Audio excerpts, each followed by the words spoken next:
जय हिंद साथियों, आप सभी का हमारे इस YouTube चैनल में स्वागत है। दोस्तों, आज की इस वीडियो में हम रेलवे ग्रुप डी के एग्जाम के लिए भौतिक विज्ञान का टॉप 30 महत्वपूर्ण प्रीवियस ईयर के क्वेश्चन डिस्कस करने वाले हैं। साथियों, यह हमारा सेट 2 होने वाला है। इसके पहले हमने सेट 1 कराया है, जिसमें हमने भौतिक विज्ञान के प्रीवियस ईयर के टॉप 30 महत्वपूर्ण क्वेश्चन कराया हैं। यदि आपने नहीं देखा है तो हमारे प्ले लिस्ट में जाकर आप देख सकते हैं। तो चलिए साथियों, बिना देर किए हुए पहले क्वेश्चन से स्टार्ट करते हैं। पहला क्वेश्चन आपसे क्या पूछा, प्रतिरोधकता की एसआई इकाई है। तो आपका राइट आंसर क्या हो जाएगा, ऑप्शन सी, ओम मीटर प्रतिरोधकता की एसआई इकाई होती है। नेक्स्ट क्वेश्चन आपसे क्या पूछा है, किस भौतिक राशि का मात्रक वोल्ट प्रति एम्पियर होता है। तो आपका राइट आंसर क्या हो जाएगा, ऑप्शन ए, प्रतिरोध राशि का मात्रक वोल्ट प्रति एम्पियर होता है। नेक्स्ट क्वेश्चन आपसे क्या पूछा है, 1 किलोवाट बराबर होता है। तो आपका राइट आंसर क्या हो जाएगा, ऑप्शन ए, 1000 जूल प्रति सेकेंड बराबर 1 किलोवाट होता है। नेक्स्ट क्वेश्चन आपसे क्या पूछा है, 1 मीटर किसके बराबर है। तो आपका राइट आंसर क्या हो जाएगा, ऑप्शन बी, 10⁻6 माइक्रोन 1 मीटर के बराबर होता है।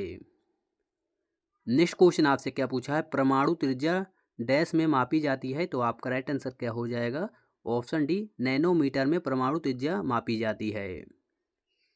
नेक्स्ट क्वेश्चन आपसे क्या पूछा है, कौन सा यंत्र समुद्र के स्तर से ऊपर की वस्तुओं को देखने के लिए पनडुब्बी में प्रयोग किया जाता है। तो आपका राइट आंसर क्या हो जाएगा, ऑप्शन सी, पेरिस्कोप का प्रयोग किया जाता है। नेक्स्ट क्वेश्चन आपसे क्या पूछा है, निम्नलिखित में से कौन सी अदिश राशि है। तो आपका राइट आंसर क्या हो जाएगा दोस्तों, ऑप्शन सी, द्रव्यमान एक अदिश राशि होती है। नेक्स्ट क्वेश्चन आपसे क्या पूछा है, कार्य करने की दर या ऊर्जा स्थानांतरण की दर को डैश कहते हैं। तो आपका राइट आंसर क्या हो जाएगा, ऑप्शन ए, शक्ति कहते हैं। नेक्स्ट क्वेश्चन आपसे क्या पूछा है, एक वस्तु की गतिज ऊर्जा और स्थितिज ऊर्जा के योग को क्या कहा जाता है। तो आपका राइट आंसर क्या हो जाएगा, ऑप्शन बी, यांत्रिक ऊर्जा कहा जाता है। नेक्स्ट क्वेश्चन आपसे क्या पूछा है, यांत्रिक ऊर्जा होती है। तो आपका राइट आंसर क्या हो जाएगा, ऑप्शन सी, किसी वस्तु की गतिज ऊर्जा और स्थितिज ऊर्जा का योग यांत्रिक ऊर्जा होती है। नेक्स्ट क्वेश्चन आपसे क्या पूछा है, किसी वस्तु के द्रव्यमान का मापन किसका मापन कहलाता है। तो आपका राइट आंसर क्या हो जाएगा, ऑप्शन बी, जड़त्व का मापन कहलाता है। नेक्स्ट क्वेश्चन आपसे क्या पूछा है, गति का तीसरा नियम डैश और वेग के बीच संबंध प्रदान करता है। तो आपका राइट आंसर क्या हो जाएगा, ऑप्शन ए, स्थिति और वेग के बीच का संबंध प्रदान करता है।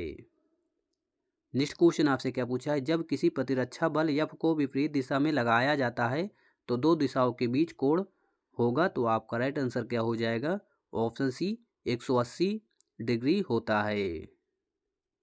नेक्स्ट क्वेश्चन आपसे क्या पूछा है, कोई वस्तु सतत चाल से गति करती है जब इस पर कोई डैश न लगा हो।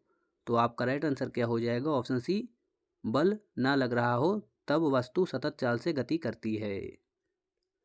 नेक्स्ट क्वेश्चन आपसे क्या पूछा है, द्रव्यमान और वेग का गुणनफल डैश है। तो आपका राइट आंसर क्या हो जाएगा, ऑप्शन बी, संवेग द्रव्यमान और वेग का गुणनफल होता है। नेक्स्ट क्वेश्चन आपसे क्या पूछा है, आवर्धन की इकाई क्या है। तो आपका राइट आंसर क्या हो जाएगा, ऑप्शन सी, इसकी कोई इकाई नहीं होती है। नेक्स्ट क्वेश्चन आपसे क्या पूछा है, 1 किलोवाट डैश शक्ति के बराबर होती है। तो आपका राइट आंसर क्या हो जाएगा, ऑप्शन डी, 1000 वाट के बराबर 1 किलोवाट शक्ति होती है। नेक्स्ट क्वेश्चन आपसे क्या पूछा है, सूर्य को देखने के लिए किस यंत्र का प्रयोग किया जाता है। तो आपका राइट आंसर क्या हो जाएगा दोस्तों, ऑप्शन सी, हेलियोस्कोप का प्रयोग सूर्य को देखने के लिए किया जाता है। नेक्स्ट क्वेश्चन आपसे क्या पूछा है, किसी वस्तु पर किया गया कार्य निम्नलिखित में से किस पर निर्भर नहीं करता है।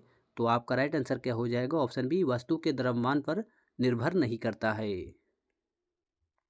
नेक्स्ट क्वेश्चन आपसे क्या पूछा है, यदि कोई कारक टी समय में डब्लू कार्य करता है तो उसकी पावर होगी।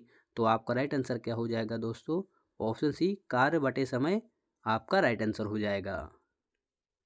नेक्स्ट क्वेश्चन आपसे क्या पूछा है, जब आप एक रबर बैंड खींचते हैं तो हस्तांतरित ऊर्जा डैश के रूप में संग्रहित होती है। तो आपका राइट आंसर क्या हो जाएगा, ऑप्शन है, स्थितिज ऊर्जा के रूप में संग्रहित होती है। नेक्स्ट क्वेश्चन आपसे क्या पूछा है, जब एक संपीड़न स्प्रिंग को छोड़ा जाता है तो यह अपनी स्थितिज ऊर्जा को डैश में बदल लेता है। तो आपका राइट आंसर क्या हो जाएगा साथियों, ऑप्शन डी, गतिज ऊर्जा में बदल लेता है।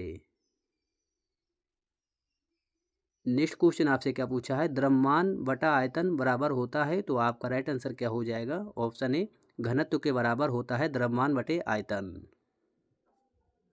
नेक्स्ट क्वेश्चन आपसे क्या पूछा है, किसी वस्तु के संवेग परिवर्तन की दर बल की दिशा में आरोपित असंतुलित बल के समानुपाती होती है, इस नियम को क्या कहा जाता है, तो आपका राइट आंसर क्या हो जाएगा, ऑप्शन सी न्यूटन का गति का दूसरा नियम कहा जाता है। नेक्स्ट क्वेश्चन आपसे क्या पूछा है, निम्नलिखित में से कौन सा एक वस्तु पर लागू संतुलित बल का प्रभाव है, तो आपका राइट आंसर क्या हो जाएगा, ऑप्शन ए एक वस्तु की आकृति में परिवर्तन पर लागू संतुलित बल का प्रभाव होता है। नेक्स्ट क्वेश्चन आपसे क्या पूछा है, किसी वस्तु का संवेग डैश पर निर्भर करता है, तो आपका राइट आंसर क्या हो जाएगा, ऑप्शन सी वस्तु के द्रव्यमान और वेग इन दोनों पर वस्तु का संवेग निर्भर करता है। नेक्स्ट क्वेश्चन आपसे क्या पूछा है, निम्नलिखित में से किस सिद्धांत के अनुसार कोई रॉकेट अंतरिक्ष में कार्य करता है, तो आपका राइट आंसर क्या हो जाएगा, ऑप्शन ए संवेग संरक्षण का सिद्धांत के अनुसार कोई रॉकेट अंतरिक्ष में कार्य करता है। नेक्स्ट क्वेश्चन आपसे क्या पूछा है, एक भीड़ भाड़ वाली सड़क पर एक बस की गति डैश गति का एक उदाहरण है, तो आपका राइट आंसर क्या हो जाएगा, ऑप्शन ए असमान गति का एक उदाहरण है।